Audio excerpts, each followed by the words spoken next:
First time namin sa Spanish resto na ito sa BGC at mukhang hindi ito ang last. Located across Seda BGC along 30th Street, corner lane D, nag-lunch kami sa Tomatito at ambiance pa lang. Alam na namin na magiging memorable ang experience na ito. Malaki yung resto, maganda yung pasok ng natural light at may pagka-intimate yung vibe.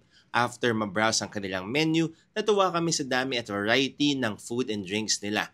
We also got excited na may kids menu sila kaya pwede talagang kumain dito as a family. Complimentary bread at tomato pa lang, pasado na sa kids namin. Nag-order rin kami ng mango shake at watermelon shake for the kids to share and they enjoyed it. Itong mini tacos with truffle and mushroom, crunchy, creamy, aromatic at savory. Sarap din tong tenderloin steak na may crispy pastry at creamy cheese sauce. Itong beach bar paella naman nila, seafood paella na lasang-lasa yung broth, maganda yung pagkakaluto at ang fresh ng seafood. Nag-order rin kami from their kids menu like chicken fingers with fries na syempre ubos agad ng kids. Meatballs with rice na very meaty at winner talaga yung tomato-based sauce. May chocolate and vanilla milkshake at Shirley Temple float rin sila just for the kids. Sobrang sarap din ng manchego cheesecake nila na may pagka-sweet at savory. All in all, happy kami sa aming first time sa Tomatito at excited na kami bumalik para mag-date naman next time. Hehehe. Maraming salamat sa panonood mga kids. Until next time, bye-bye!